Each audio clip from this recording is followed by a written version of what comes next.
વ્રતનું ફળ. જે કોઈ ભક્ત ભક્તિભાવથી કામિકા એકાદશીનું વ્રત કરે, ભગવાન શ્રી વિષ્ણુની પૂજા કરે, તુલસી દળ અર્પણ કરે અને આ પવિત્ર કથાનું શ્રવણ કરે, તેના જન્મો જન્મના પાપોનો નાશ થાય છે. જીવનમાં સુખ, શાંતિ, સમૃદ્ધિ અને ભગવાન શ્રીહરિની કૃપા પ્રાપ્ત થાય છે. જય શ્રી હરિ. એક સમયની વાત છે. ધર્મરાજ યુધિષ્ઠિરે ભગવાન શ્રીકૃષ્ણને વિનમ્રતાપૂર્વક પૂછ્યું, હે દ્વારકાધીશ, શ્રાવણ માસના કૃષ્ણ પક્ષમાં આવતી એકાદશીનું નામ શું છે? તેનું મહાત્મ્ય શું છે? તેનું વ્રત કેવી રીતે કરવું અને તેનાથી શું ફળ મળે છે? કૃપા કરીને મને વિગતે કહો. ભગવાન શ્રી કૃષ્ણ બોલ્યા, હે ધર્મરાજ, આ એકાદશીનું નામ કામિકા એકાદશી છે. આ એકાદશી સર્વ પાપોનો નાશ કરનારી, મનુષ્યની મનોકામનાઓ પૂર્ણ કરનારી અને ભગવાન શ્રીહરિની વિશેષ કૃપા અપાવનારી છે. હવે હું તેનું મહાત્મ્ય સંભળાવું છું. ભગવાન શ્રીકૃષ્ણ આગળ કહેવા લાગ્યા, પ્રાચીન સમયમાં એક પવિત્ર નગરીમાં એક પરાક્રમી ક્ષત્રિય સૈનિક રહેતો હતો. તે સ્વભાવથી બહાદુર હતો, પરંતુ એક દિવસ અજ્ઞાન અને ક્રોધના વશ થઈ તેનો એક વિદ્વાન બ્રાહ્મણ સાથે ઉગ્ર વિવાદ થયો. ક્રોધ એટલો વધી ગયો કે તેણે પોતાના વિવેક પરનો કાબુ ગુમાવી દીધો અને એક ભયંકર પાપનું કારણ બન્યો.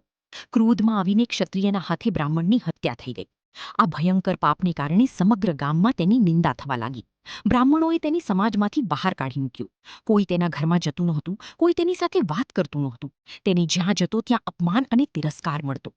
પોતાના પાપનો અહેસાસ થતાં તે અત્યંત દુઃખી બન્યું.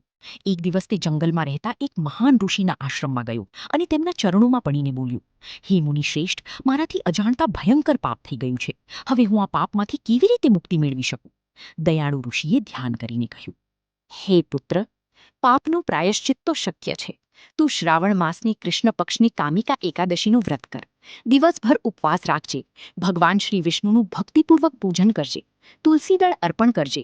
રાત્રે જાગરણ કરજે અને બીજા દિવસે દ્વાદશીએ વિધિપૂર્વક પારણું કરજે. ભગવાન જરૂર તારા પર પ્રસન્ન થશે. ક્ષત્રિય ઋષિના જણાવ્યા મુજબ શ્રદ્ધાપૂર્વક કામિકા એકાદશીનું વ્રત કર્યું. તેણે આખો દિવસ ભગવાન શ્રી હરિનું સ્મરણ કર્યું. ઓમ નમો ભગવતે વાસુદેવાય મંત્રનો જાપ કર્યો અને રાત્રે હરિનામ સંકીર્તન કર્યું. વ્રત પૂર્ણ થતાં જ ભગવાન શ્રી વિષ્ણુ તેની ભક્તિથી પ્રસન્ન થયા. તેમના આશીર્વાદથી બ્રહ્મ હત્યા જેવા મહાપાપનો પણ નાશ થયો. તેના મનને શાંતિ મળી, સમાજમાં ફરી માન સન્માન મળ્યું અને જીવન ધર્મ માર્ગે આગળ વધ્યું.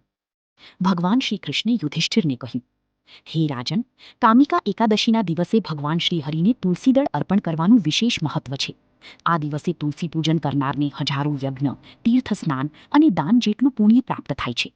જે ભક્ત આ વ્રત કરે છે તેના તમામ પાપોનો નાશ થાય છે, પિતૃઓ પ્રસન્ન થાય છે અને અંતે તેની વૈકુંઠ ધામની પ્રાપ્તિ થાય છે. ભગવાને આગળ કહ્યું, જે ભક્ત શ્રદ્ધા અને નિયમપૂર્વક કામિકા એકાદશીનું વ્રત કરે છે, કથા સાંભળે છે અથવા અન્યને સંભળાવે છે, તેના જીવનના દુઃખો દૂર થાય છે, ઘરમાં સુખ સમૃદ્ધિ આવે છે, મનની મનોકામનાઓ પૂર્ણ થાય છે અને ભગવાન શ્રીહરિની અખંડ કૃપા પ્રાપ્ત થાય છે. આ રીતે ભગવાન શ્રીકૃષ્ણે ધર્મરાજ યુધિષ્ઠિરને કામિકા એકાદશી વ્રતનું મહાત્મ્ય સંભળાવ્યું. બોલો શ્રી લક્ષ્મીનારાયણ ભગવાનની જય. બોલો શ્રી હરિ વિષ્ણુ ભગવાનની જય. બોલો તુલસી માતાની જય.